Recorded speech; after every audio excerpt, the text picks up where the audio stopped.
Hello, a very good morning. Welcome along to your Tuesday Ireland AM. It is the 24th of January. On the way, we are talking hypnotism, high fashion and fake news. Wow. First off, we're going to be taking you through today's top stories, including the controversial lion head gowns at Paris Fashion Week. Not wearing a lion's head. That's a wolf there on Naomi Campbell. A lot of people thought that they were real. Does it promote trophy hunting, or is it just high fashion and who cares? We're going to discuss that later on. Who cares? It's only millions and millions of dollars. I think it's manky. Do you think it's manky? I think they're really impressive. It looked like they were in Coming to America, though. It did look like they come right out of Zamunda. What? You know, in Coming to America, they wear the lion's heads gowns. Oh, yeah. Have you seen Coming to America with Eddie Murphy? Oh, yeah, a long time ago. Long time ago, OK. After 8, we'll be talking to Virgin Media News correspondent Richard Chambers. He'll be talking about his new documentary that's taking an in-depth look into Donald Trump and his attempt to get back into the White House. Plus, later celebrity hypnotist Paul McKenna reveals how he uses his own techniques to find love. Very nice. Wow. Alan, what else is on the way? There's lots more on the way. We're going to meet the Longford lads who turned trash into treasure and took home the top trophy at the Junk Kouture World Final. Plus, the skin nerd will be solving your skincare woes. And in the kitchen, we're putting a spicy twist on a classic carbonara. Now, ahead of the Oscar nominations that will be announced today, Deric is in Achill Island, the location of the Banshees of Inisherin, which is hotly tipped to get the nod. Deric, I'd say, yeah, great excitement and great for Achill Island. Correspondent agus fáilte go dtí Achill here in County Mayo. Great excitement here on the island, as you mentioned, Al. In terms of weather, it's a damp and drizzly start. Good deal of cloud cover out there today. Top temps of about 9 to 11 degrees. But ahead of the Oscar nominations, fingers crossed for the Banshees of Inisherin, of course. We're going to be doing a location tour tomorrow. But this morning we're off to visit the aquarium. And can we say a big good morning to everyone here at Achill Tours? And good morning, guys. And also everyone at Ketteric's Family Butchers, the bush there. They're up nice and early, lads. The place is hopping here. And it's only 7 o'clock. Good morning from Achill Island. Good morning, Deric. Look, class. I can't wait to see what he gets up to today. It's going to be They're really like, get good. out there and look busy. It's 7 a.m. Get out. Get that butcher's open there. Great stuff, Deric. We'll catch up with you later on. Now it is time to get the news with Cliodhna Russell. Thanks, Tommy. Good morning. A man is due before Cork District Court later this morning, charged in connection with the death of an elderly patient at Mercy University Hospital in Cork City at the weekend. 89-year-old Matthew Healy died shortly after being assaulted on a ward at the hospital in the early hours of Sunday morning. A 32-year-old man was arrested at the scene. The Minister for Public Expenditure, Paschal Donoghue, is set to make a fresh statement to the Dáil this afternoon on an issue relating to his 2020 general election and will also take questions from the opposition. Last week, Mr Donoghue apologised for failing to declare details of expenses for postering done during the 2016 general election. Yesterday, Sinn Féin's Louise O'Reilly was asked if she believed Mr Donoghue would finally be able to stop the controversy from rumbling on. Well, let's see what he has to say. I'm sure that it is his ambition to do that, but I'm sure it was his ambition to do that last Wednesday, and indeed here we all are still talking about it. He does seem incapable of putting the matter behind him. Transparency and accountability are very important to Sinn Féin. It's unfortunate that they're not so important to the government, but they have another chance now tomorrow to see the Minister for Public Expenditure and Reform, Paschal Donoghue, answer those questions. He knows what those questions are. A man has been arrested after 7 people were killed in 2 related shootings in California, just days after 11 people died in a separate shooting in the state. 4 people were found dead and a 5th injured at one location at an agricultural facility in the city of Half Moon Bay, and 3 others were found dead at another facility several miles away. Officials believe the 67-year-old man who was arrested is a worker at one of the facilities and that the victims were workers as well. Some workers at one facility lived on the premises and children may have witnessed the shooting. No, it's a big rural location, so people are working, it's spread out. There's people that live at the location as well. So, you know, it was in the afternoon when kids were out of school, and for children to witness this is unspeakable. Former US President Donald Trump's road back to the White House is gathering momentum after a new poll shows him leading the field of challengers for the Republican nomination. A new Virgin Media News documentary examines the pitfalls on his road back to the White House, including the classified documents controversy, the fallout from the January 6th riots, and the impact of the bitter political rift across America. We're going to end up in another civil war. And we may end up that way even if Trump wins again, because they're going to be mad. The fever is still there and burning like never before. The latest polls say Donald Trump is the clear favourite to be the Republican nominee for president in 2024. A new Virgin Media News documentary tonight examines the impact his run will have, travelling from his Florida resort at Mar-a-Lago back to the White House. Trump's last stand meets people whose lives have been upended by the bitter political division and those who have revelled in the conspiracy theories rife in a broken America. At a Pennsylvania Trump rally, Irishman Mark is a follower of the baseless far-right QAnon theory. My dad thinks I joined the cult. How you doing, Dad, by the way? I love you. Well, I've always known that they weren't telling the full truth and the whole truth of whatever came on the rectangle, or the tell-a-lie vision, as we call it, you know. Exclusive interviews also get behind Donald Trump's thinking, with former press secretary Sean Spicer unrepentant. How do you feel that you have contributed to the political discourse? Do you feel any sort of sense of link to it? No, I don't. Trump's last stand airs tonight on Virgin Media 1 at 9 p.m. Richard Chambers, Virgin Media News. For car insurance, van insurance or home insurance, call the Quote Devil. Unless, of course, you've got money to burn. Gur míle maith go teargus fáilte go dtí Achill Aquarium tá mí din san Gaeltacht modern and we're live here from the island. For the next 2 days, in fact, we have the Banshees of Inisherin tour tomorrow, and this morning we're going to be checking out the local aquarium. So that's all to come right across the morning, as we say. Big hello to Adam and Emily Kilban with Granny Genevieve. They're tuned in nice and early this Tuesday morning. Anyway, let's take an opening look at weather together now with Mark with us on cameras. And I have to say, it is a damp and drizzly start out there this morning. We're seeing some light rain and drizzle through parts of the west and into northern regions, but elsewhere holding mainly dry and settling now in those light southwesterly winds. Now right across the day, in fact, a decent day in store, very similar to yesterday, very limited in terms of those bright breaks. Once again, that cloud cover building and bulking across the island, with again patchy light rain and drizzle feeding from the west into parts of the Midlands, through parts of northern areas as well, just about holding drier the further east and southeast we go. And again, another mild day in store with top values of 8 to 11 degrees.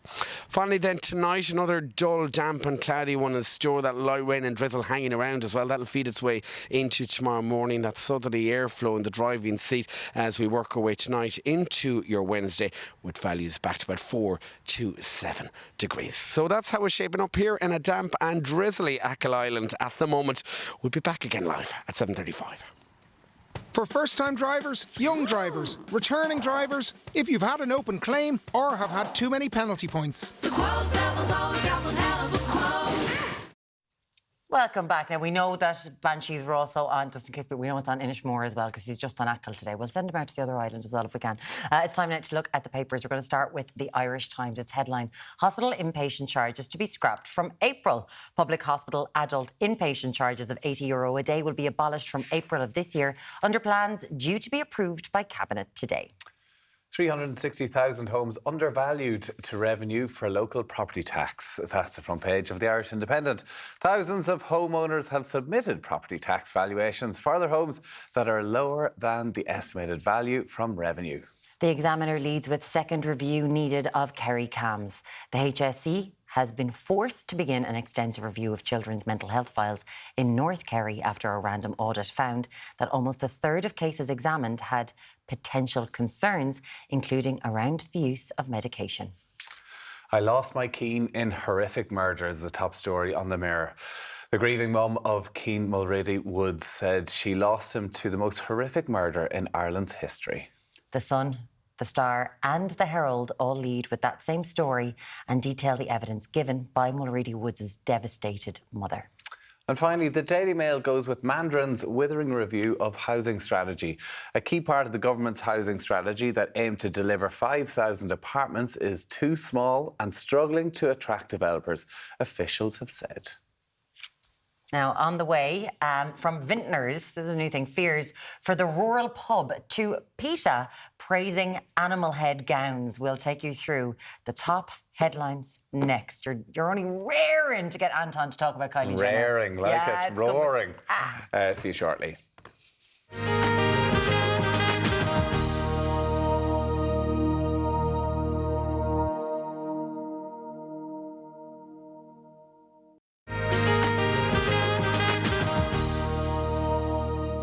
Well, following that shocking report by the Mental Health Commission, those working in the child and adolescent mental health services are warning that shortcomings in the system will worsen due to staff shortages. Child psychiatrist Professor Fiona McNicholas, who works in CAMHS and in Crumlin Children's Hospital, joins us now.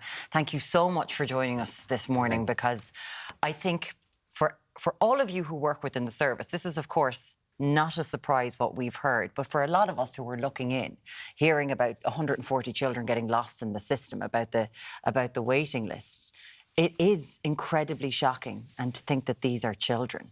Well, Fiona, what's going on? I guess I'd say it's not shocking to us. There's nothing new in the Mental Health Commission that the College of Psychiatrists or we as clinicians have not been asking and advocating for.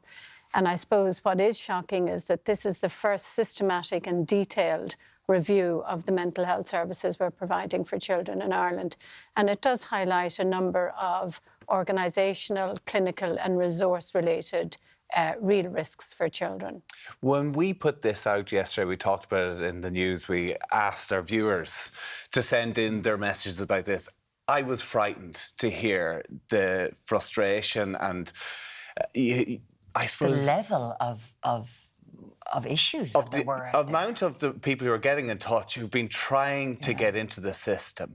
What impact can this have when you're talking 140 children lost, you know, people not being able to avail of the service? Like, what sort of impact is this having on young kids? OK, I thought you were going to say what impact the Mental Health Commission report might have, and I'm hoping that it'll actually start making the HSE, you know, do a root and branch reform of CAMHS services. Well, they said that they are. To be fair, they said that there is a major CAMHS improvement process underway. Is that not happening? So I guess that they have come back with a series of responses by way of clinical programmes and by way of new service development and by way of, you know, upskilling resourcing primary care services. All of those are great, laudable and necessary. But actually, the Mental Health Commission is talking about the generic CAMHS, on the ground, bread and butter CAMHS, not the specialist services. And there hasn't been any focus on actually improving those services from the bottom up. And the Mental Health Commission report only looks at the community CAMHS. The inpatient psychiatry services, both specialist and within the paediatric hospitals, are not part of that. And they also need to be included in this detailed review, because that is where you hear in the emergency department is where you hear those stories about, I've tried, my GP has referred me to CAMHS a couple of times, I can't get in. And now there's a crisis and the child is presenting with mental health problems. And if you'd like to get involved in this conversation, if it's something that affects you, we'd love to hear from you. 0896 111 111. You're on the front line, Fiona. You're there. I'm lucky because I straddle both. I work in Lucina, which is one of the community services that was part of the Mental Health Commission, and it's the one that has the IT services. And you can see that already having basic IT infrastructure allows you to monitor and not have the loss to follow-up children that you mentioned IT earlier. services are going, OK, so we know where the child is, we can keep track of them. Yeah. What needs to happen so that we don't have children either getting lost, not going to the right service, on waiting lists for 2 years or ageing out of the system? Well, the not getting lost and ageing out of the system is the IT. If you're able to monitor who's in your system and make sure you call them back, that's helpful. There's an alert there. The other thing is having consistency in staff so that the same person is able to hold on to those cases and can follow them up. And that's a resourcing issue and a retention issue, which is a huge problem, not just within psychiatry, but within all of medicine, but particularly within psychiatry. the poorer resourced your service is, the less attractive it is for you to stay in it. But also, from research, what we've found out is that consultants are burnt out, and that's impacting their ability to train junior staff and actually to encourage junior staff to come into the field of psychiatry. But yeah, I saw that you've said in the paper, it says 650 available psychiatrists, but a lot of them are going to retire. They're not training up the amount to try and fill that before 2030.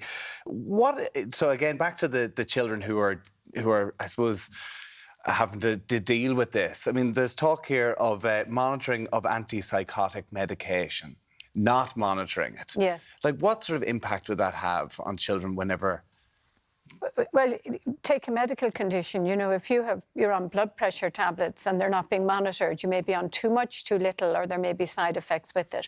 So it's absolutely not acceptable that if you're on medication that you wouldn't have the basic minimum standard of monitoring that.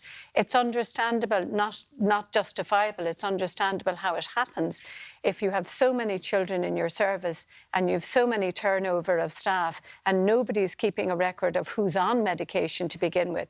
So that's where... Nobody's keeping a record of who's on medication? Not you, unless you have a paper and pen and a filing system. What do you mean? Well, how is it not not? on computer, yeah. Yeah, so you might have 200 open cases on your particular file and you may have no idea from those who's on medication or the diagnosis that they've had. So if this is prehistoric stuff. It is. I mean, your hairdresser does better at calling you back in when you need Why is there no computer system for this? There just hasn't been that development within the HSE in general. The Lucina services have developed that themselves. It's an independent organisation and they have electronic health records and it makes it far easier to manage.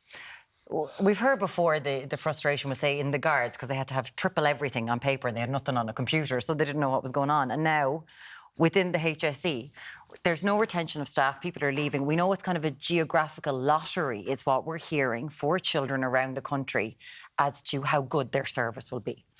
And if you can't entice people into it, like, we hear about HSE mismanagement all the time. It's one of the biggest health budgets for such a small country per capita. 6% spent on mental health. I can't imagine how frustrating it is working inside there and going, I can't look up someone's file. I've got to find a page somewhere in the country. Like, what are they doing? Yeah, I think that's what Susan Finnerty found in the report, that clinicians on the ground are working very hard, that they're burnt out and they're trying to do what they can. But even the scarce resources that's thrown at CAMHS are being mismanaged. So you're not putting it in the right way. And the fact that you don't have integrated care between mental health services, disability services, educational NEP services, community services, it means that money doesn't follow the patient, and therefore it seems on the ground that everybody's throwing this referral to somebody else for fear it would take up the scarce resources that they have. And it's not that they're keeping them from themselves, it's that they know if they have a seriously mentally ill child, they need to be able to make a difference to that child. Can I just ask you, what's most important? If they are to try and change something, is it the computer systems? Is it to try and train up more psychiatrists? What do you think has to be done? There has to be a look at the broad system.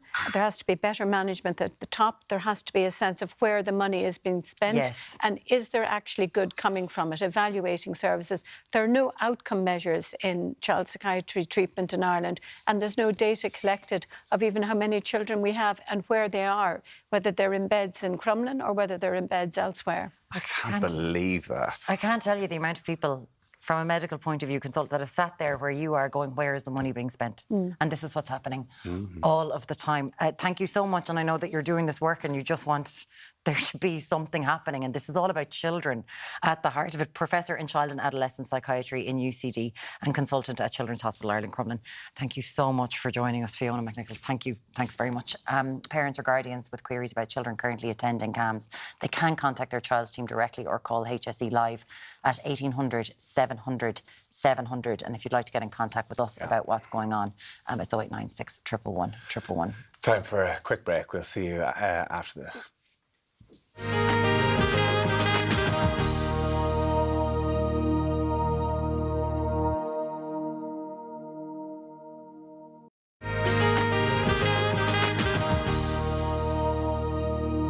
Thanks for staying with us. Now, we're joined now by the award-winning design duo from Longford who are championing sustainable style. Kylie Jenner's got nothing on this. I'm glad that we could bring a little bit more today. Solomon, Eduard and Joshua Osabuehien took home the top prize in global fashion competition. Junk Kouture. Get a load of this. Come on. Well done. Congratulations. Thank you. Congratulations. I mean, in all fairness, Kylie Jenner yesterday, nothing on this, right? Definitely not. Like, you should just be... Junk Kouture is it was a competition started in Ireland in like 2010. Yeah. It's about taking recycled materials. Yeah, exactly. So go on, tell us what happened. Why did you decide to enter this, first of all? Well, we were in our last year of school and we wanted to do something that we hadn't really done before, and I knew Solomon had a knack for performance and stuff like that, so, you know, we thought we'd give it a try. You had a knack for performance, Solomon, but like neither of you are really into fashion as such. Like it's not something that you were thinking of as a career. No, I was just more so thinking about just getting on stage, doing something. And with Junk Kouture, the fashion came, the designing came as well, and that's just how it happened. Yeah. And what do you mean by performing? Like, you have to get out there and strut your stuff. That's it. You got to sell it. Just have to bust the moves, you know? Bust the moves. I love it. Solomon and Joshua's like, I'm not doing that. I'm not doing that. I'm happy enough to sit on the side. Yeah, fine.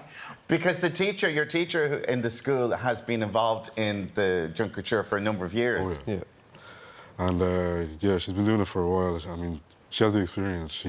What's her name? Because she's outside. Give her a shout out. Charmaine Heatherton. Yeah, it was taking a while outside today. We were trying to put mics on you, Solomon, and everything like that.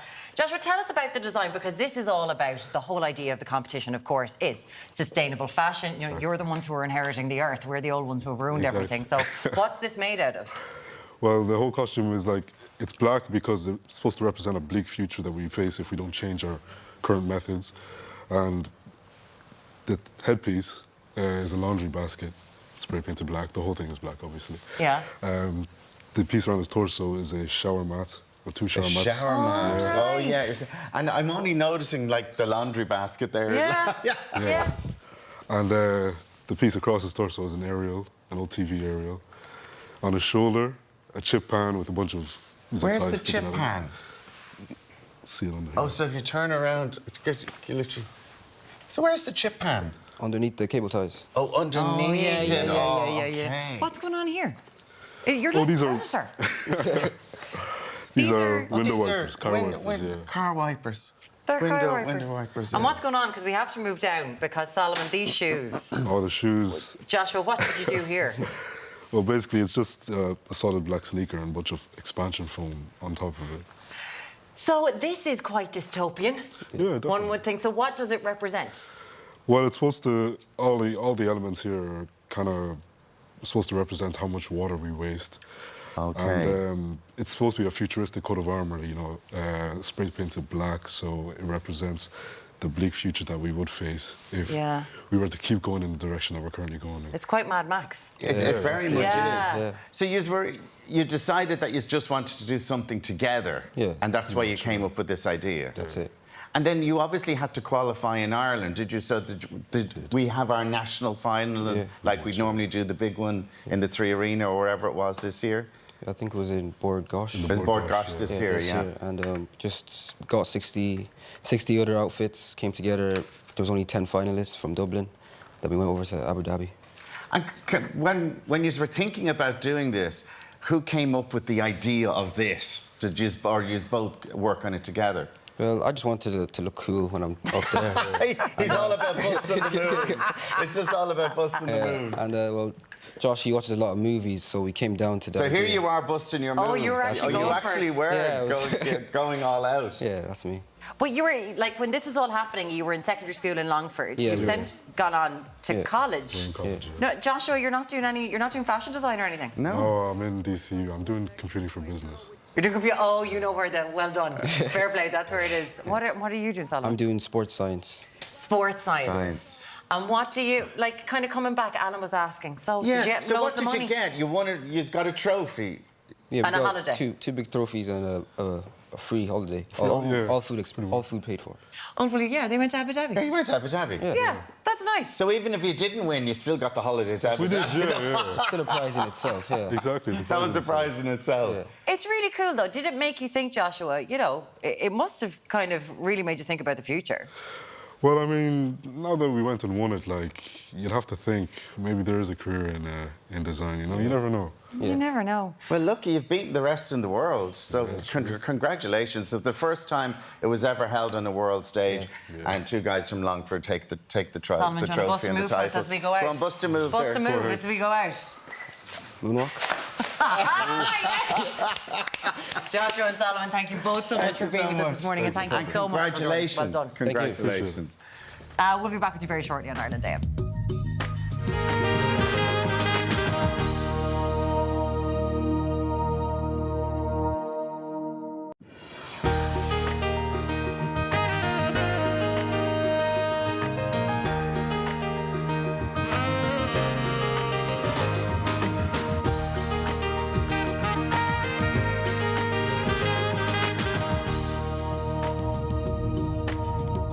Welcome back to Tuesday's Ireland AM. It is just coming up to 8 o'clock. On the way, we're going to be talking Trump with Virgin Media News correspondent Richard Chambers ahead of his new documentary on the former president, airing tonight. Yes. Looks really good. I saw the trailer for it. Excellent.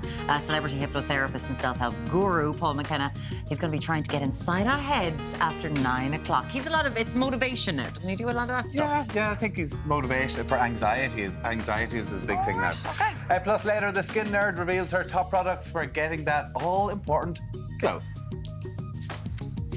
So cute.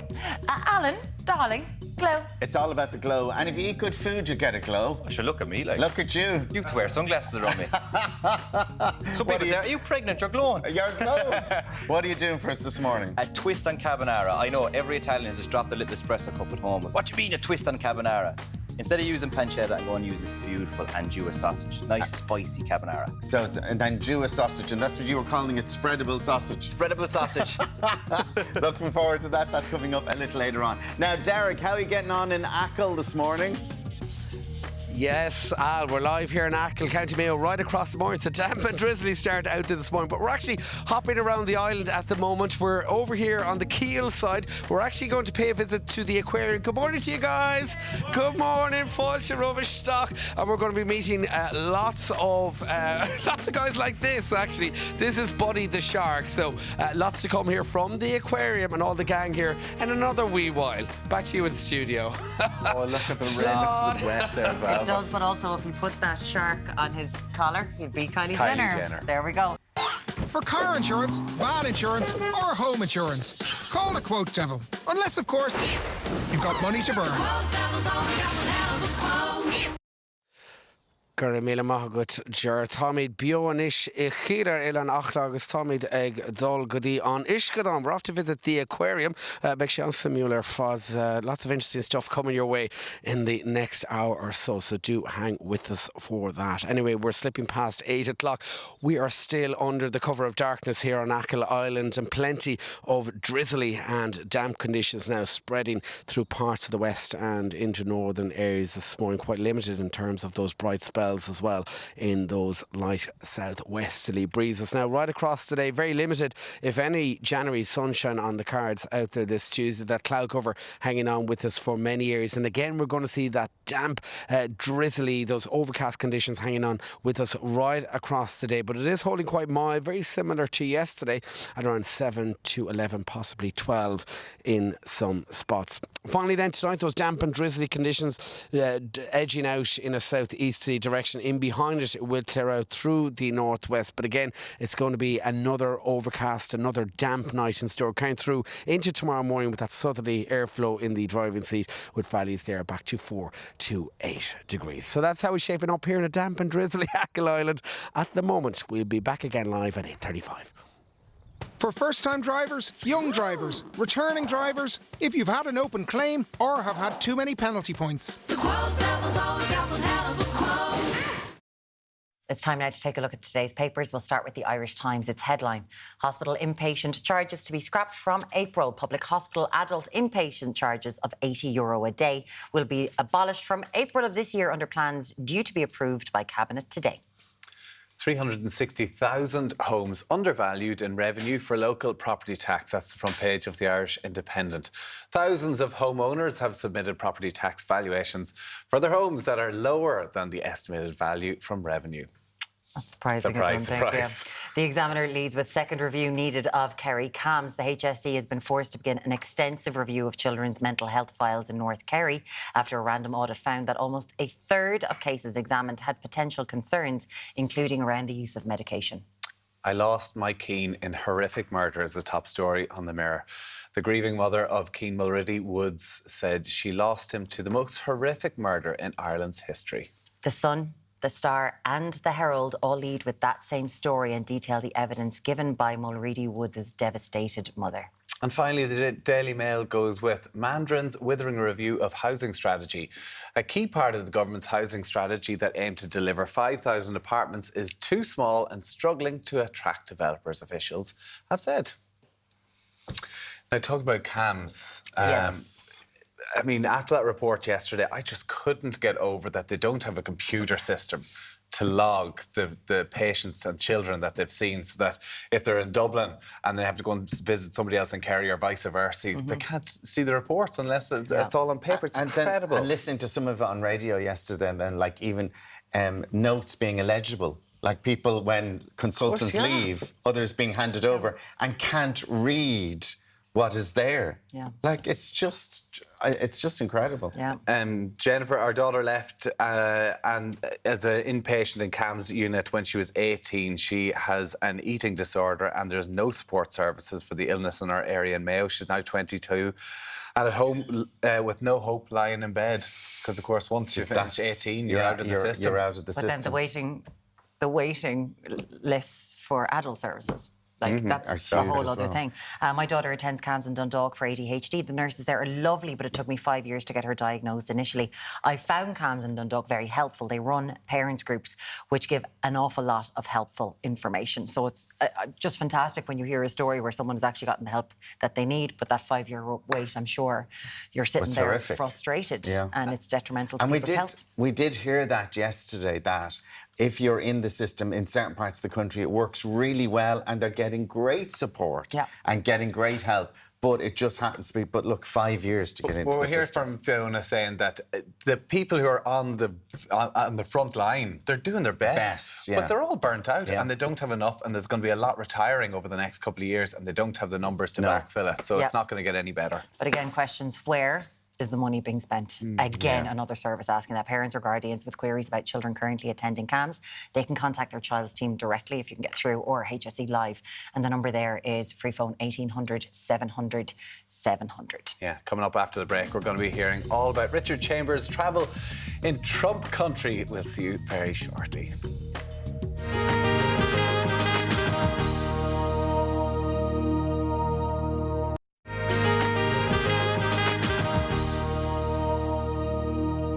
Well, as Donald Trump's 2024 presidential campaign ramps up, Virgin Media News correspondent Richard Chambers went behind the scenes at rallies to get an inside perspective. It actually gives me the sweats, the stress of it. I'm so glad I'm off Twitter. Before we chat to Richard this morning, who has joined us, let's take a look at the new documentary, Trump's Last Stand, which is airing tonight at 9 on Virgin Media 1.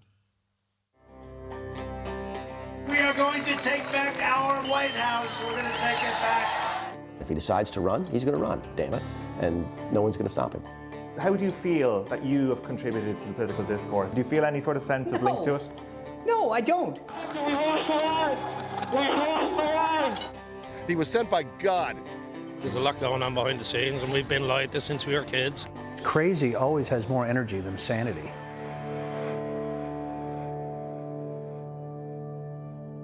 Look at his little hands there waving at the end. Richard, it's lovely to have you with us. Thank you so much. To go over to America, to be in the midst of Trump land, you know, you were around Florida and everything. What was it like? Does your brain have to be a little bit different to go, okay, this is intense? It does, because you think you know what it's like before you go over. And like, I've met Trump people before. It's different now, 4 years on. From, like, you know, the 2020 election. They're a lot more devout now than they ever were before. They feel that there's a grievance there, that he was hard done by, that he was rigged out of the election. There's almost now a religious fervour around him. People believe he was sent by God as a divine ambassador to try and, you know, write the course of American history. And that's something which was shocking. We were at a rally, you saw some of the clips there, in Pennsylvania. There is a genuine feeling that this is an emissary of God who has been sent to try and, you know, cure the world. And that's what people are. You can't shake that from people. It doesn't matter what he's done in office. If you have that belief that he is supernatural, well, you're not going to shake that from people. I mean, it is insane. I mean, and you met all sorts of different people, actually, people from all over America, but it's not just Americans. There was a guy, was it Mark from Ireland? I think you met him as well. I think we have a little clip of you chatting to him. Let's take a quick look. Trump 88, J Kennedy 88, Bloodline 88, Hound Dog 88. It's kind of weird. Who's Hound Dog? No idea who Hound Dog is. Elvis is his bloodline cousin. It's that easy. Elvis alive? You bet. I've met him. I've always known that they weren't telling the full truth and the whole truth of whatever came on the rectangle, or the tell a lie vision, as we call it, you know. Because they're telling you a lie and a vision, you know. Or they're channeling you, or they're programming you, you know. It's pretty simple. So they're not programming me, and so that's how I figured it out, okay? Wow. So where he's come over? Had he moved to America? Yeah. I believe he's not speaking to his family even over. This is the thing, because I mean, people will look at that and think, God, that lad's crazy. And he's a QAnon follower. QAnon is probably one of the biggest conspiracy theories. It believes that Donald Trump is, like, you know, fighting a secret war against Satan-worshipping elites around the world. So he's been in the States for 14 years. He's basically in a caravan of people who follow Trump around America. He's been, you know, separated from his family and friends because of his beliefs, because he's so, like, bed into it. And that's something which is really sad. We need to reflect on that here in this country as well. Conspiracy theories have a real life impact. So people might see that and think it's a bit of a laugh, but really that's a very difficult situation. We were actually lucky we met Irish people wherever we went, and Irish people are, you know, not shy about, you know, tangling themselves up in the political dealings of places we were. So we were just across the road from Palm Beach just outside Mar-a-Lago, Trump's resort. We met Morris, who's a barman there for 30 years, thinking now he might leave the country because of the political extremism that's there. We met people who are Irish people who moved over in the 60s and 70s who absolutely love Donald Trump and feel like Joe Biden has abandoned Irish Catholicism and stuff like that. So, like, they're not shy about telling you how they feel about things, you know? It's just interesting. I listened to a podcast series called Real Dictators. And, you know, when at the start of every episode, your mind goes to Trump now, and it goes to Putin and to how it is the cult of personality. And that's certainly what he has. So there's no point sitting there. And I don't think, like, talking down to people, this is how people feel. I suppose it is the middle ground. So in America, we know that people are devout, but it does seem like it is just polarised, that there is no room for a middle ground anymore. Yeah. And it's kind of how the system was set up, having a two-party political system. But is there, like, do you have to be an extremist this day in America to get your views across in order to get political office, that you have to have this staunch view? It's getting harder and harder to be someone who's, like, in the middle or centre, or who isn't, you know, full on dyed in the wool for either side. Like you see in Fox News these days, they're getting, you know, the M&M mascots changed because Tucker Carlson, one of their hosts, said it was, you know, just the wrong thing, and it was mad liberalism and stuff like that. Like, everything is programmed to try and drive people to the extremes. You know, the networks, Fox and all that sort of stuff, had a huge role in pushing Trump and pushing conspiracy theories throughout COVID as well. So, I mean, this is mainstream media that is pushing these things. So when you have the mainstream and, you know, your most watched television stations pushing this stuff, and people are driven to hate each other, like, there is no middle ground anymore. People are, you know, brought up almost thinking that the other side is evil inherently. But there is no room for argument. You must have met people, though, because everyone talks, oh, far right and QAnon, all that sort of stuff. But you must have met people who were big fans of Trump, but seemed like normal, had their genuine concerns or their genuine reasons for that. Yeah. So what is it, you know, because everything is pushed that it's very far right, but there must be, he must attract a lot of people who are kind of normal people thinking their own kind of opinions. Oh, completely. I mean, most of the people we met who are Trump supporters were absolutely delighted to talk to us, delighted that people from Ireland were interested in hearing why they love Donald Trump so much. People have different reasons for it. Some of it will be like, you know, they felt that their region or their state or their town was neglected over the years, that he was going to bring back jobs. And that's a really attractive message to people. People will have good reasons for that. They feel like their family has been let down if they've been ignored for so many years. Well, then obviously the guy who says we're going to make everything better, everything's going to be fine, America's going to be great again, they're obviously going to be attracted to that guy. But the problem is that so many of them have been fed lies so much, like the election lie. Every single person we talk to who's a Trump supporter believes he won in 2020. And that everything that happened on January 6th, which was, you know, something we all watched with horror from behind our couches over here, that was all justified or that was a peaceful protest. But they can't all of his followers can't think that. Honest to God, Tommy. Like half of America. And probably he's probably going to get elected or potentially could get elected again. They do you think that they can't all be brainwashed, but he must be able to offer something different. 48% think that it was I think 48% of Americans think that the election was in stolen. the polls, yeah. So, I mean, if you think that, the majority of Americans either don't vote for Trump or don't vote for anybody, well, then that 48% is a pretty huge, immovable object, isn't it? Yeah. One person who's going to be voting against him is Melania, because she hates that man and she doesn't want to go back into the White House with him for 4 years. But Ron DeSantis, there was an awful lot of chat about Ron, the Florida governor, who's Trump except his suit fits better. That just a sort little of bit better, way. yeah. What's going on with him? He is no longer, we really thought that this guy was going to take him on. Yeah, and he was. After November in the midterms, people might remember, he was like, this is the guy, this is the new guy. Rupert Murdoch was getting behind him. Yeah. And that still exists. He is still immensely popular. He is the non-Trump candidate for the Republicans, but he's very much, as you say, like Trump. He's picked fights with, vaccine mandates with Joe Biden, with the Disney Corporation in Florida, which is obviously a huge employer. This whole war on wokeness is very catchy for Fox News and Newsmax and all these channels. So that's very popular for him. The only thing is that Donald Trump now sees him as a rival. Donald Trump has taken full credit for Ron DeSantis' career. And now he's like, well, you've betrayed me by entertaining the idea that you might run for president. The only thing that would stop Ron DeSantis is if there are more people declare. And you know how politicians are. If there's a chance that they will win the presidency, they will declare for the presidency. Yep. The more people who go forward, Donald Trump, as I say, has an immovable base of people who vote for him. The more people who put their name forward, the bigger chance he has of winning. Joe Biden, we see he's under a bit of hot water as well, with 6 more classified documents being found in his house.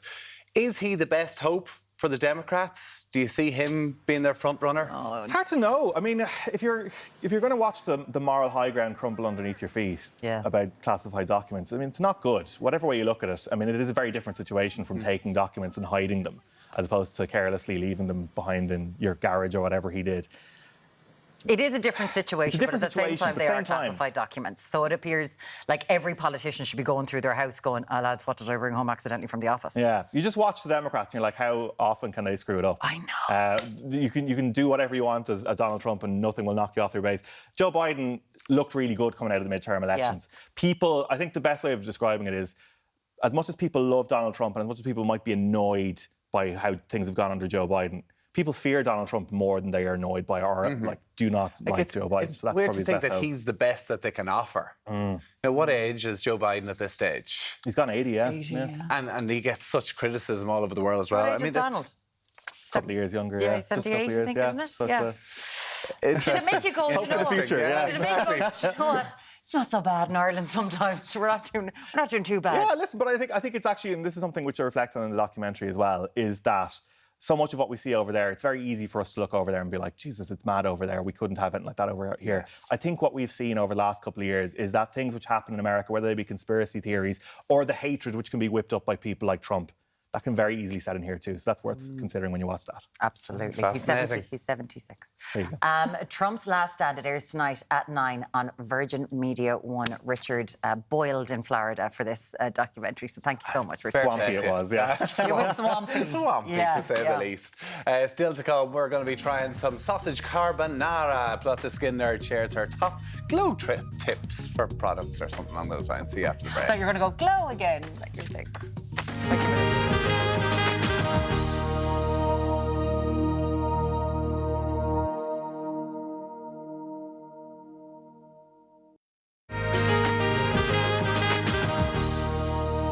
Looking forward to this. We're putting a twist on a classic carbonara using Jack's spreadable sausage. Jack O'Keefe, tell us more. Morning, guys. How are you? Morning, Jack. And it's back to serious mode. Spicy sausage. Spicy sausage and Jewish sausage. Look, it's on trend at the moment. It's everywhere for the last 2 years. If you turn on TikTok, not my spreadable sausage, and Jua. I know, exactly. And he's cancelled. No, if you open up TikTok, the first thing you're going to see is some sort of Andua recipe, or else I do because of my algorithm. Yeah. It's class, it's spicy, it's smoky, it's sweet, it's delicious, it's everything. It's full of fat, and you know how I love my fatty food. Right? Yeah, no, we were talking about this had it last week because another chef, a real Italian chef.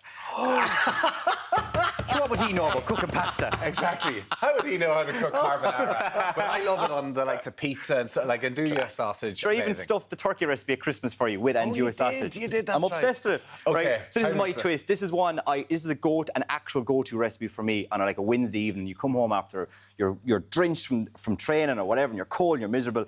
This will warm you up and fill you up, and it's a proper like 10 or 5 minute dish. My pasta's cooking away in the water, right? Now yours is spaghetti. Spaghetti, yeah. I just went with spaghetti because, look, it was the best quality pasta that was in the supermarket. They didn't have any other kind of shapes when I went in there. So I just went for spaghetti. Okay. You can go spaghetti, linguine, whatever you want. It's fine. Would you normally do it if they had it in the supermarket? Would you normally go with a different pasta? Oh, it depends on what I'm feeling. But when I do my weekly shop, I'll always get like spaghetti, pappardelle, and maybe like a tortelloni or rigatoni, something like that. Pappardelle, I like Love pappardelle, right? So just like when you're cooking your bacon for your carbonara, cold pan, pop your Nduja sausage in. You can get this in every single supermarket in Ireland I've checked. Pop it into the pan, turn the pan to a medium heat, and watch the way it melts down after about 5 minutes. Just like that. So that's it. That's right. a nice that's medium. it there now, That's done. it done. Yeah, it completely just melts down. So you're just going to rub the pasta in that? That's it, right? A little bit of garlic, a little bit of chopped garlic goes in. Give it a stir, right? Let that sweat off a little bit. While that's sweating off, I'm just going to make... It's kind of like a eggy, cheesy wallpaper paste, right? To put it nicely. Yeah. So I'm going to take two big, large... What cheese are you using today? Pecorino Romano. A lovely, soft, lovely kind of chalky, mature cheese from Rome. You can use Parmesan if you want. Yeah. But again, most supermarkets now do Pecorino Romano. Or even normal. Hey, Parmesan am I is right fine. in remembering that you have a tattoo of... Is it carbonara on your arm? Is that what it is? There it is. It's the actual ingredient list for a traditional carbonara in Italian. So when I'm old and senile, Jackie can read it out to me. Why did you get that on your arm? I swear it wasn't drink-related. I got a voucher for a tattoo and I didn't have a clue what to do. So you said, put the recipe for carbonara on my arm? Yeah. Oh, my God. Look at the look of disgust in your face. There you go. You look like my mother. So I hope, do you have Nduja sausage on? Yeah. That's there. Right. Parmesan, egg yolks. Just mix them together to form a paste, right? When your pasta is al dente, scoop it out of your pan and into your Nduja, OK? Keep your pan down, nice and medium. Bang it in. And is it good to have a bit of the pasta water? Oh, yeah. Oh, yeah. Why That's does the that? trick What now. does that do? It turns it into a custardy sauce because the pasta water has so much starch in it, it actually thickens it up. Okay. So I put about a quarter of a ladle in, like that, or even a half a ladle if I was doing maybe a portion for 4. Pop it in, spread it around, and then just start tossing. And let the pasta water and the Nduja fat reduce down together, and it'll start clinging to the pasta. And I'm using my eye as well, because sometimes you need a little bit more. Like so. Well, how do you know? What are you looking for? I'm looking for that amount of sauce where it's not pooled. So when I move the pan, it kind of cleans it a little bit. Okay. Just a little bit of water at the bottom almost. That's it. See, isn't this the way they sort of serve their pasta in Italy? They don't very seldom have the meat with it, the way we always like a chicken or something. They just coat it in sauces and they serve it like that. Exactly. The star ingredient is the pasta. Pasta, yeah. Right? I turned off the heat, by the way. That's very important. Okay. Okay? Pop in your egg mix. You do not want to make scrambled egg and cheese. See, this is what I can't get. I don't just turns understand into this. scrambled Yeah, egg. Right? And then just start tossing. Do you not try and, like, hoosh it around with a spoon or anything? You can break it up a little bit more if you want. Tongs and your wrists is all you need here. Okay, right. Just you're flying today. And you'll see that it starts to form into a lovely custard, right? And then because it's not a traditional carbonara, I can go a little bit different. What's that, a knob A of little butter? knob of butter. Why? Because more butter, more better. And so is it important that it's not too hot? Is that kind of the key thing? Because if it's too hot, it just turns into a scrambled egg. If it's sizzling, turn it off the heat and give it a minute or two before you end it. You're making a right mess there. I know, yeah. At least you're getting to see the real Jack today. There's no acting. So what happens when I'm at home cooking The dinner? place, the kitchen, and the mess. The mess, yeah. See, that's the thing, of the Pick it up. cleaning up afterwards. Right? Look at that custardy sauce inside. Isn't that just class? So creamy. So what was that? That was 2 eggs, or 2... 2 eggs, about 2 to 3 tablespoons of finely egg yolks, grated. 2 egg yolks. And what was the cheese again? Just pecorino. Pecorino No, you cheese. can use Parmesan. It's completely fine. And No, would or you you put could the use- Parmesan on top of this now? Yeah, or you more, do? I actually put more pecorino on top. Right. Oh, like this that. is more pecorino on top of it. They're just finely grated. Now, So what's the difference between a Parmesan and a pecorino? Is it about the same? Parmesan is actually dairy, is from a cow. And pecorino, I can't remember whether it's goat or sheep, but it's not cow. Tell you that. Thank you, right? Jack. But what we always do, being young Irish chefs and stuff, well, not young anymore, but being Irish chef, is we'll replace Italian cheeses with Irish cheeses of a similar type. So like there's a lovely cheese from Cork. Obviously, everything from Cork is better. Obviously. So Haggerty's do a really beautiful, mature, almost like 38-month-old cheese, and it's a perfect replacement for that. You can get it in most supermarkets. And when you see Parmesan, so if I went into a store, would I see pecorino cheese? Yeah. Oh, I would. And it's got a bit of a kick to it. There's a nice little hum of heat off it, isn't there? I see I didn't put any pepper in either because I'm trying to balance out the heat of the Nduja. Yummy. I'll have some myself. It's so creamy, isn't it? There's a real kick off that now. I don't know what you could eat a full thing of that. It's not too bad. Oh, come on, lads. Jack, nailed it. Thank you very much. Thank you. It is delicious. Listen, thank you. It's just afterwards, it just comes, woof. If people want to get the ingredients for it, they can just get a shot of the inside of your arm. Lovely stuff. Jack there you go. Thanks, Jack. It's time for a quick break now. After this, Jennifer Rock, a.k.a. the Skin Nerd, will be here with her top products, giving you a gorgeous glow this winter. We'll see you in a few minutes.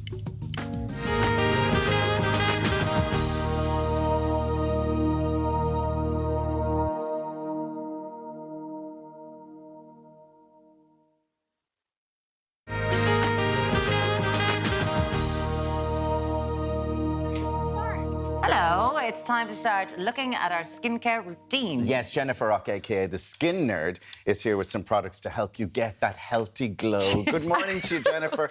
And we all, of course, it's the one thing we want. We all want to have that healthy glow. And I love you that you start... Sometimes you say, I love you, always love you. But inside out. Yes. And we're starting with, I have been taking these all over Christmas, simply because of Panto and stuff like that. And I just feel, but now I feel... I should stop taking them because I'm over the mat. Is that... Do you continue taking them, or...? I would be probably lying if I said I took it every single day without fail, because life can get in the way. But these are a daily supplement that you can take every single day. So it's got 26 different active ingredients in it. This is the Revive Active. So this is the Revive Active, exactly. Because I was taking it because of Panto and because run down and just busy, and you just feel you need that. But now that I'm not, you still would say... But you know what? I always feel that there's a certain element of life can be busy and we don't always get the nutrients we need. Obviously, your food is the first port of call. That's what you should be taking every day. Obviously eating every day, but getting the good nutrition into us every single day, breakfast, lunch and dinner. But this is a top-up in addition to. So exactly as you said, it is brilliant to take coming into a busy period, or January, I feel I need that little bit of a pep in my step anyway. So this is definitely an ideal one. Why I like this is, firstly, you don't have to have it in the beaker. You can have it in a glass at home. That's usually how I'd have it. It's a sachet. Put my water in, put my sachet in, give a little shake, or if it's a glass, just give a little twirl of a spoon, and it tastes delicious. Oh, no, that's why I do it. It's so nice to take, because sometimes they're, not always as attractive on the taste buds. So essentially what you're getting here, and it's for 18 plus, it's literally nearly everything you need to have energy. So it's good for resilience, immunity, a pep in your step. And I'm always going to be slightly biased and say inside out, because a lot of ingredients are going to benefit the skin. So you got your B6, your B12, your vitamin C. So there's a lot. It's literally like a cocktail or a mocktail of goodness. And Professor Roseanne Kenny was here yesterday, and she is the head of gerontology, who says, now she didn't, but she just said supplements are good. She's like, just do it. Take them. They are a good thing. She wasn't talking about brands or anything like that, but she said they're just a good thing. When you're hearing that for a woman as qualified as her, I'm going to start doing it. I think the sachet is easy to go because you can just take it on the go with you. And this is actually your one now. This is actually my one. I'm taking this home. Now, what's going on? What's happening here? So this is a brand called How Ma. So this is... How Ma. I hope I'm saying it correctly. I've been saying How Ma, but either way, it's a phenomenal brand by a fellow facialist, Anna Ford, who is someone I've known for many a year, has a very successful beauty salon. And in 2021, so it's only a year and a couple of months old, she launched this concept. So essentially this is a sonic brush where you can see it there, Mary, if you want to pick it up. Thank you. And you can press the little on button at the front, so it's on the face of it. Oh, yeah. And I generally have fallen completely in love with this. So I've been known in the past to say that I don't love sonic brushes because they used to be bristles, whereas this is essentially a silicone head brush. You use it with your cleanser, and so you do it in circular motions, outwards, outwards, outwards. But you know what? I see a huge difference. It really allows my cleanser to be turbocharged. turbocharged. So it gets into the little pores. So if you have, and you're looking in the mirror and you see those kind of really annoying black, pesky blackheads, I'm not saying it won't suck them out, but the vibrations, because if you can feel the speed of it, and you have a choice between all these different settings, how fast you want it or how low down you want it, but essentially it's got 8,000 per second. Can you hear it? So basically you're putting your vibration. cleanser, your moisturiser on, and this is then, is it putting it deeper into the skin or is it just cleaning? So it's ideal for a cleanser as opposed to moisturiser. So you put your cleanser on, you put this onto the skin, and then you just go in outwards motions, and the oscillations or the vibrations essentially allows you, say,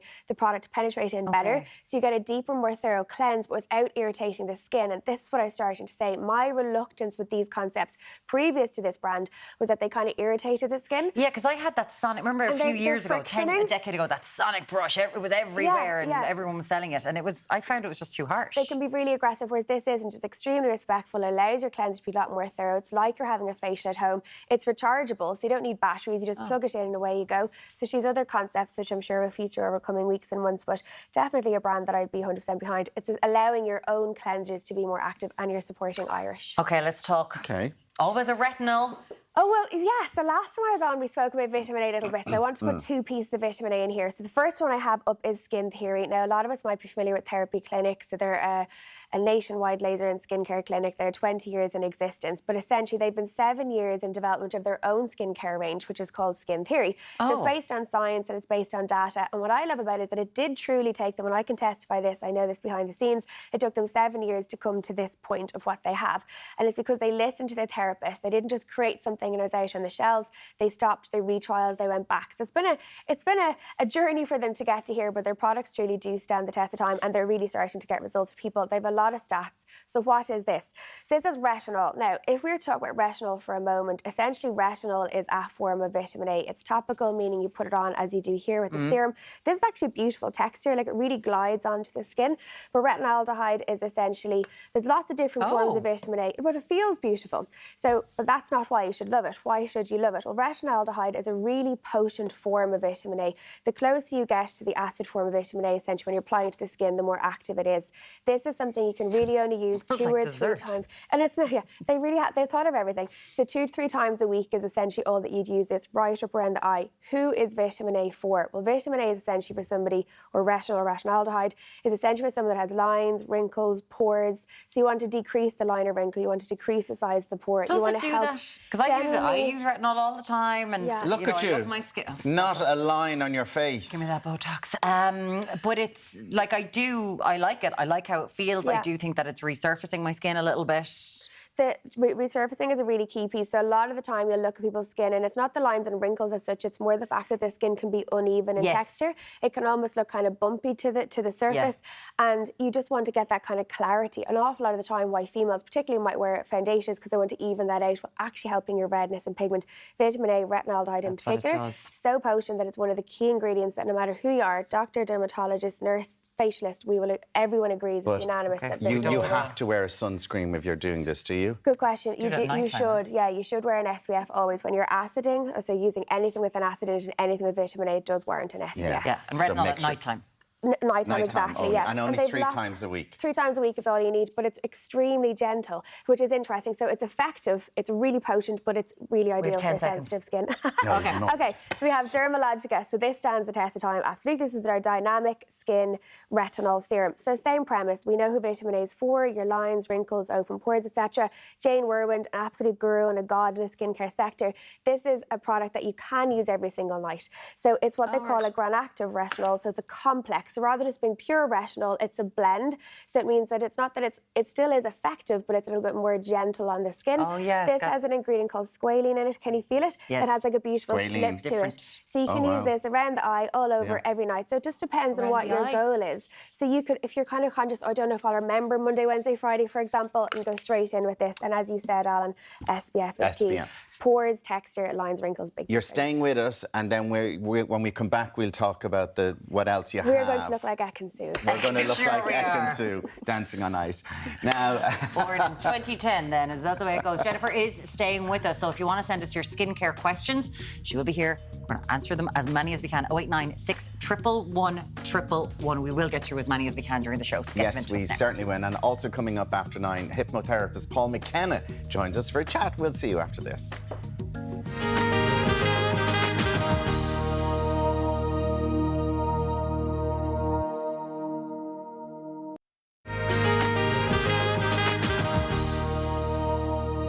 Well, he's the best-selling author and behavioural scientist who has been bringing hypnotism to the masses since, 90s at least. Self-help guru Paul McKenna joins us now. Good morning, Paul. Thank you so much for joining us on Ireland AM. It's a pleasure to have you. Can we, because, I mean, everyone in the UK and Ireland knows who you are. Paul McKenna, you've been on our TVs, you've got so many books. But bring it back to how it all started. You were working in a radio station as a DJ and you saw someone who was involved in hypnotism. Yeah, I had a really bad day. I was a radio DJ, as you say, and my girlfriend and I had split up. The people in the apartment where I was living were making a noise, keeping me up, and I was feeling stressed out. And so I went off to interview the local hypnotist that day, and he looked at me and he said, rather than me explain it, I need to do it to you because you look stressed. I said, sure, knock yourself out. Anyway, I sat back, I relaxed, I closed my eyes, and I felt so good. It was like my burdens lifted. I could think clearly. I became optimistic again. I opened my eyes. It felt like it had been 2 minutes. It had been half an hour. I said, wow, I feel amazing. I'm going to borrow a book from you. So I started reading that and then just practicing. I'd be at a party and I'd say, oh, I'm learning hypnotism, and someone would say, oh, I don't believe it'd work on me. And I'd say, should we find out? And I'd have them up dancing like a ballerina or something. And then I just became much more interested in hypnosis as a psychological tool to help people to lose weight, to quit smoking, to overcome fears and phobias and things like that. And of course, it works. It works most of the time for most people. I'm gutted you're in London and not here today because I feel like I'm having one of those days. I need you to sit down with me as well. I mean, what is hypnosis then? Is it a spiritual thing or how does it work? Yeah. Well, it's really a scientific procedure, and it's synonymous with deep relaxation. You see people closing their eyes, relaxing inside, and then imagining being free of their fear or being able to lose weight or whatever. But also it allows the hypnotist to talk to the unconscious mind. So the conscious mind, if you like, is the mind we're thinking with all day long, a little voice chattering away in our head. The unconscious mind is the larger mind. It regulates your blood pressure, your tissue regeneration. As I think about what it is I'm going to say in an abstract way, it forms it into a sentence. So pretty much everything you do is run by the unconscious mind. So a hypnotist talks to the unconscious and says, hey, stop doing that, do this. Or I'd like you to imagine being even better at that. And then that programs it in. And I suppose in modern life, we've very much gotten into the world of self-help gurus. It's very different now. It's motivational. It's about it's about, confidence. It's about our anxiety. Whereas I suppose when I would have thought of hypnotism years ago, I would have thought it was kind of, a bit put into the world of psychics. And we've talked to Keith Barry and he's like, no, this is a thing that you learn. This is a skill that you learn. And I never kind of realised that it was someone could sit down and go, okay, I can do this. Yeah, I mean, you're absolutely right. It was voodoo when I started. But nowadays, it's very much accepted in the world of psychology and medicine as an adjunct, as a very, very useful set of tools. I would say, if you look at the success rate, for certain things, it's the best thing in the world, certainly for quitting smoking. And indeed, for anxiety, it's proved to be really, really effective. I mean, you talk about quit smoking quite a lot there. You think about people who have a fear of flying. Mm-hmm. Is it true you hypnotised yourself to find love? How did that work? Well, actually, so it's an interesting story, this. So a few years ago, a friend of mine, he's one of the top life coaches in America, he said to me, I notice, you date all these beautiful women, but you don't really like them. And I said, well, what's the problem? They're beautiful. He went, no, stupid thinking. He said, think about who's really beautiful, who you're attracted to, and who you like to be with. And I went, okay, so being a hypnotist, I put myself into a trance, put the two ideas in my head, and my mind drew an Excel spreadsheet. And it had Kate at the top of it. And I worked with Kate at the time, and I thought, oh, crikey, this is a bit awkward. I mean, I didn't know really. I mean, I thought she was attractive, but wow. And anyway, one night, about a week later, we're sitting in my kitchen, and I said, we had a bottle of wine, and I said, tell me something about you that I don't know. And she said, I love you. And I said, oh, I feel the same way. I'm like, God. So it was a little scary. It was a little amazing. It was very amazing, actually. And we're married. We're happily married. We've been together ever since. So you didn't hypnotise her? No, it's Kate has he been playing the long game, hypnotising me for 25 years? No, she's wise to all my tricks. So as soon as I do anything, that's remotely manipulative. She's So no, this the great thing is I can be myself with her. She knows me. So when we got together, one of my friends said, the good thing is she knows you. The bad thing is she knows you. Yeah, she knows all the things. My wife, I always think I mean, it must be hard to go out with somebody like Paul McKenna who just knows exactly what you're thinking all the time. What women want. Jewellery. Paul, why does it work on... Because obviously, there's big problems in life. We're not sitting there that we can go out and hypnotise into the world into being a better place. Yeah. Why does it work for things like quitting smoking and not for bigger things? Is it because, it's a habit that can be broken? Well, no, it does work for big things. I mean, in the recent years, I've been working with people who are depressed, suicidal, war veterans, rape victims, bereavement cases. People basically, by the time someone gets to sit there, they've seen everybody else. Right? Everyone else has given up on them. So it does work for big things. It just depends how good the hypnotist is. And also, to some extent, how willing the person is. Okay. I mean, you hear your average hypnotherapist should deal with things like weight loss, phobias, things like that.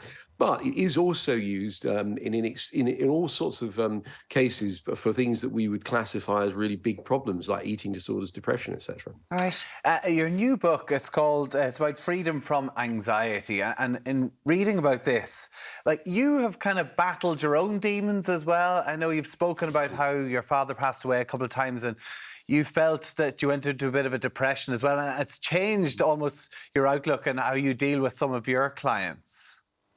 Yeah, absolutely. I mean, I think until you've been depressed, my father died about 10 years ago. And at the time, I was working with people who are depressed and got infected with that mindset, and I came back from the edge of the abyss. I've done it. So when someone's depressed sits opposite me, I know how they're making themselves upset. And also I can understand it well and pull them back. So the gift of it is, I wouldn't have signed up for it at the time if I'd known what it was like. It's a very dangerous place to be. But the gift is, it means you're able to help other people in that position.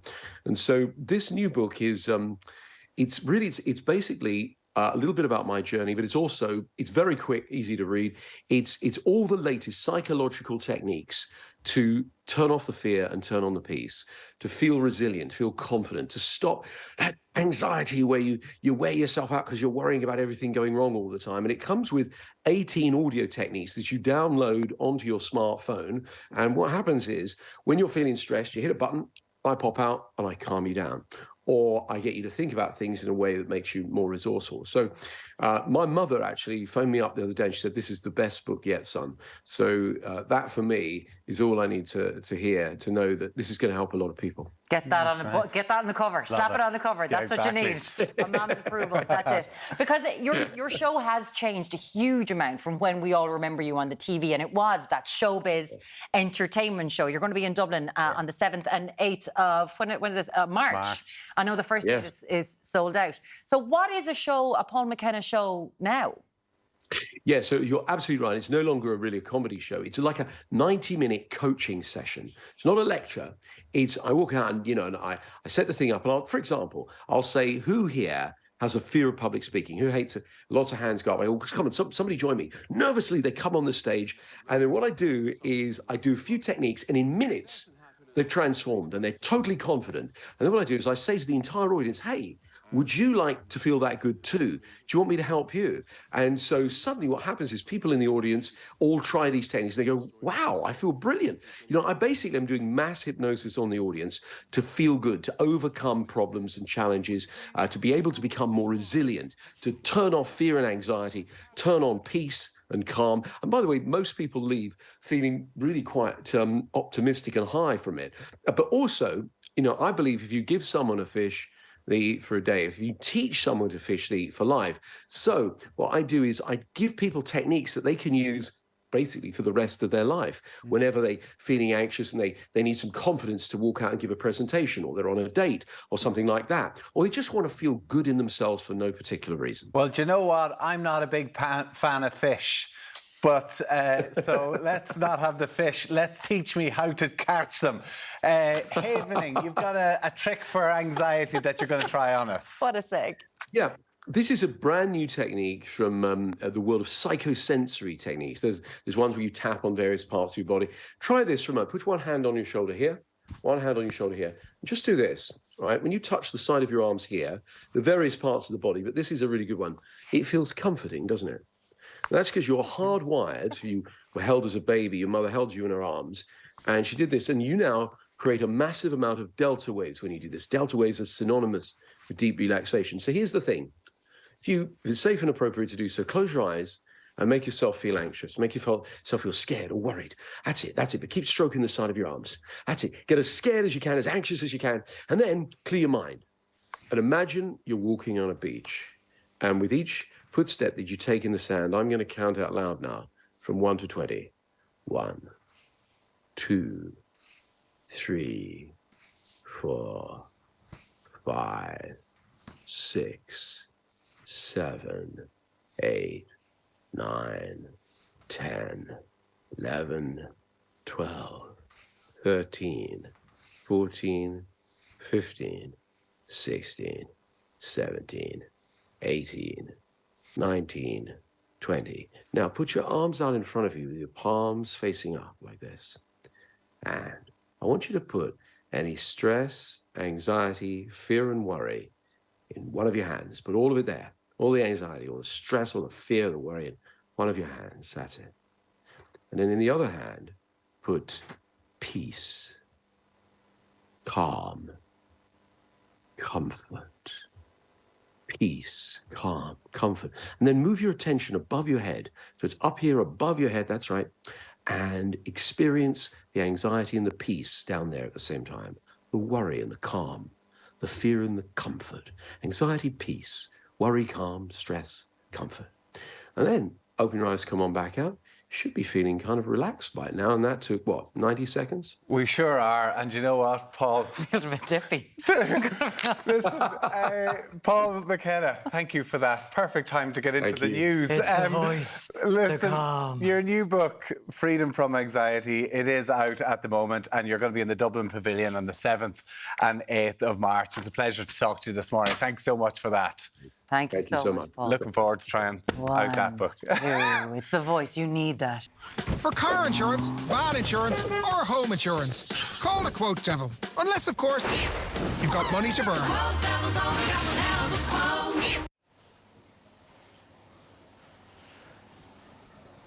Thank you very much, Stuart. We're live here from Achill Island. Right across the morning, we're going to be meeting the team here in the aquarium, taking in lots of wonderful sea life as well, local to the area too. All that to come in a few moments' time. A quick look at weather, slipping past 9:30 here this morning, and it is a fairly jam-packed, drizzly start out there now this Tuesday. Plenty of dull cloud cover as well, hanging right across the island in those light southwesterly breezes. Now, right across today, very similar to yesterday, quite limited in terms of those bright spells, if any at all. That cloud cover hanging on with us again. Patchy rain, patchy drizzle, the order of the day. Top temps of about 8 to 12. And finally then tonight we're looking at more drizzle. That's clearing in a southeasterly direction.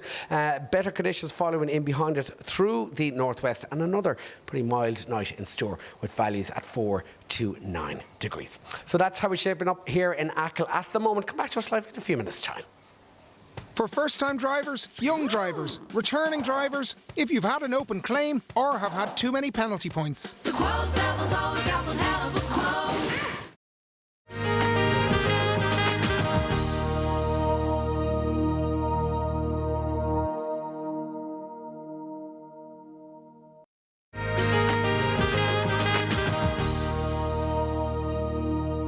Welcome back. Now it's time to check in with the Deric, who's having a maritime moment this morning. Hello, Deric.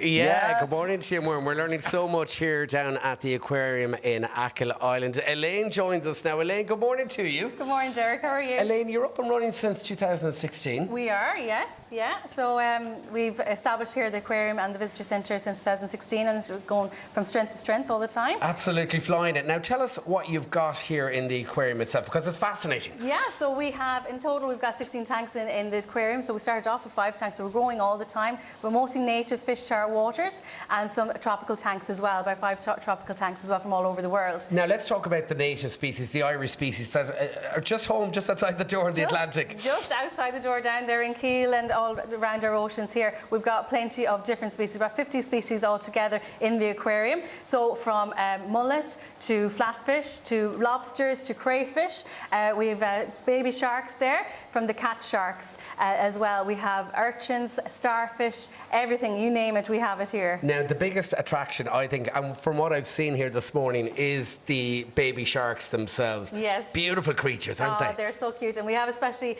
a favourite one here called Buddy, and he loves all the visitors coming up to see him. So he'll come up to the top of the tank to you and greet you all the time, and he's just really, really playful. We've also got these flatfish as well, and they use camouflage, don't they? The flatfish use camouflage all the time. They go under the sand and they just disappear. So when people come in, they don't think there's a fish there at all until they start to move. And if you point out that there's certain fish there, they get so excited, they're like, oh my gosh, what's there?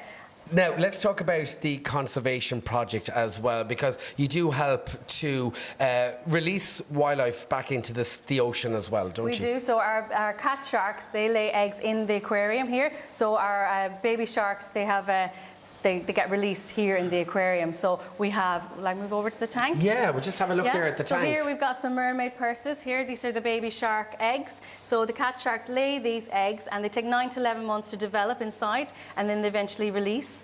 And then we have little baby sharks after that, and they grow here in the aquarium, and we will release them every year or so when they get a bit too big for the aquarium. And how many would you be talking then? Oh gosh, we could get 10 to 20 in a year. Okay. So it all depends how many we can keep in the aquarium. And that is, of course, a very important conservation project. Oh, it is, and they get released. Now, yes. Terence, an aquarium like this wouldn't happen without the local community.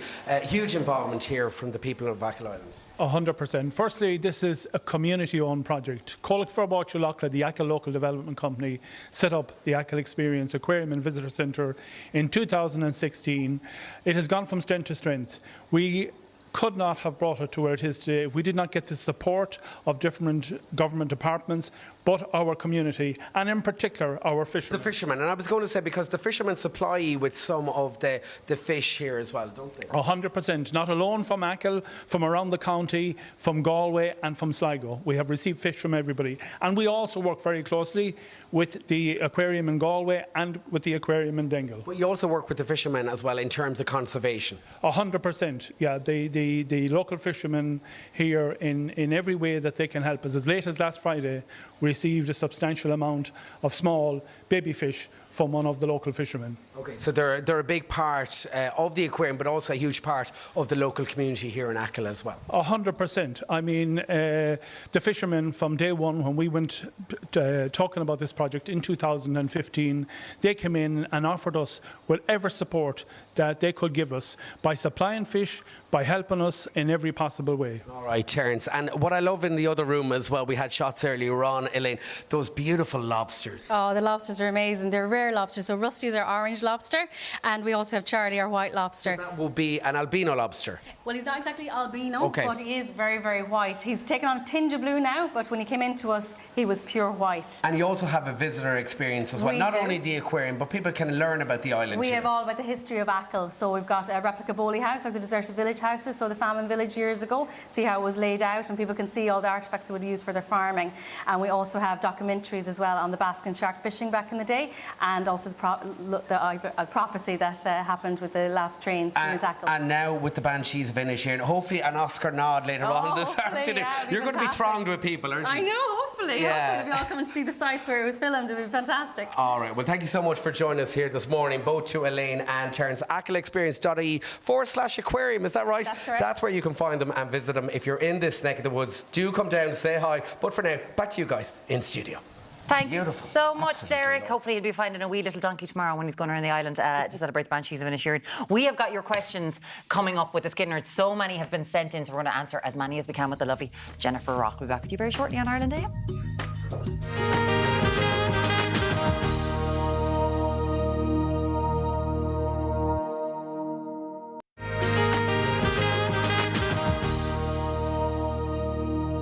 Welcome back, Jennifer Rock, also known as the Skin Nerd, has hung around to answer your questions. But very quickly, we have one last glowy product that we didn't get to talk about. Yes, so this is a collaboration with Be Perfect and Ekin-Su. So Ekin-Su from Love Island last year had the most beautiful, I suppose, just dewy and luminous champagne-like skin. So there are 4 different pieces in here. So first up, I actually have this on my hand, and I'm showing this on the ad break, but essentially it's a serum that just gives the skin a bit of a dewiness. It's like a primer, but it has like a glow to it. Has hyaluronic, but there's like a luminosity to it without it looking like you're a disco ball. So it kind of gives it that beautiful sheen. You can use it as a primer. For your face, exactly. We can put it along the décolleté or along the arms just to elongate along the shin bone, but it's a beautiful colour match for you. There are lots of different colours you can choose from, but essentially it just gives the skin a bit of a what you mean. Nice little dewy look. But it is dewy and it's fresh. And you were talking about this earlier, Alan, but I think sometimes January you need a little bit of a pep in your step. This is kind of like your pseudo way to get there whilst your skin is working underneath. There's a brush, obviously, to make sure you can contour and apply as you would wish to do so. I personally have these lashes on this morning. Thank you for noticing. Fair play. But they're like little half lashes. And then her palette. This palette is very clever. So it has your blusher, your bronzer, and your eyeshadows in it. Beautiful pigment. And also this particular one on the brown is lovely to use as an eyeliner or through the brow as well. Tiramisu. That's your tiramisu. It's your Fearless Face and Eye Turkish palette. Slice chocolate. Love the name. There's one that's called Carbonara. So they've got the Davide's from Italy. But it's for her signature look. So that's from Be Perfect. Thank you so much for that. Now we've got so many questions. This is from Paul, and he says, what creams would you recommend for men with dry skin? Because obviously difference with men and women. Yeah, so the first thing I'd say is try to figure out why you're dry. So if it's genetics, because dry skin is actually a genetic predisposition as opposed to it's winter and we're drier. So try to find that out.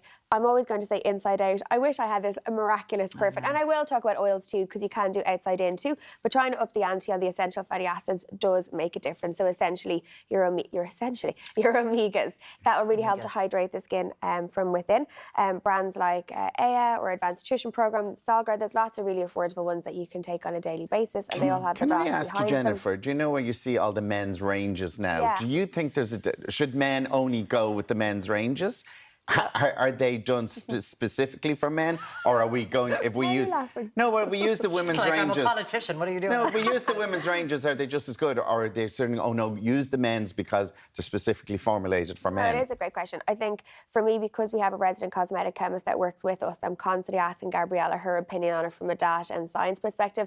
By and large, yes, there's going to be differences between people that identify as male and female and their skin, but by and large, we need the same components, the same chemistry pieces. Like skin ingredients is suitable for all skins. What tends to happen is that the fragrances are different. They have more of what a man might aspire to want to have on, that experiential piece. But the sector is growing massively, and that's why I feel male specific is becoming a concept in its own right. Not always because of science. Some of them is because of science, but a lot of them are because the market is growing, unfortunately, and that's an amazing reason to start a business, whereas I believe it should be. Yeah, because sometimes the male stuff is a lot more expensive than the same thing, the vitamin E cream or A cream that you'd get in the women's section. Okay. Great question. Yeah. We're going to Annette. My neck is covered in tiny white lumps like chicken skin. I've been using Ameliorate with no results. Is there anything you can recommend? Yes, Ameliorate is an amazing brand. It's not readily available in Ireland, but it's a leave-on body lotion. I believe it's uric, and lactic acid, if I recall correctly. But essentially, it'll kind of dissolve any excess dead skin cells. However, if they're tiny white lumps, first of all, we need to figure out if they're milia. If it's milia, then no lotion is going to actually remove it. You do need to go to a clinic where somebody is qualified to do, it's called lancing. So you get a little needle in and it'll just kind of dissolve the oil, and then they need to put a little bit of current or heat on it, and it'll just keep it at bay. Because that is a thing. It can't, like, there's another one here who's got milia around my eyes no matter what I do. What's the best way to treat this? It is really common. So I think the thing is that unfortunately people confuse it with like lumps and bumps under the skin, or confuse it milia. People tend to go at them. So in this situation, particularly if it's getting you down, you've been trying other pieces, you've invested in product, it's not getting to where you want it, I would go for a consultation. I genuinely would. And it really is easy to treat. And then figuring out what you feel triggers it. So a lot of people would say that, again, back to deficiencies of essential fatty acids, there can be a link between a deficiency and milia. And then because she calls it chicken skin is different. So white lumps are usually and can be milia, not always, needs the consult. And then chicken skin is just lax skin.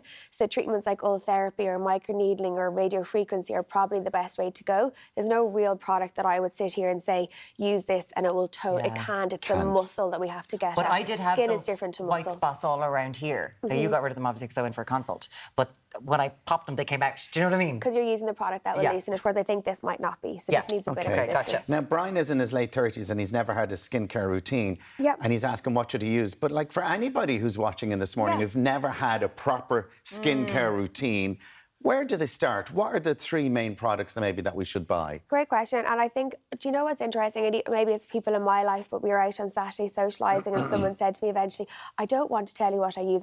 I just don't know how to start. I was like, that's a really valid question. So it is cleanse. So cleansing ideally with a cream-based cleanser if it's your first time, because typically 30, 40, 50, 60, 70, we don't really need to have a wash. It's more associated with someone in their teen years unless they're acne or problematic prone. So to answer the question, it's a cream-based cleanser.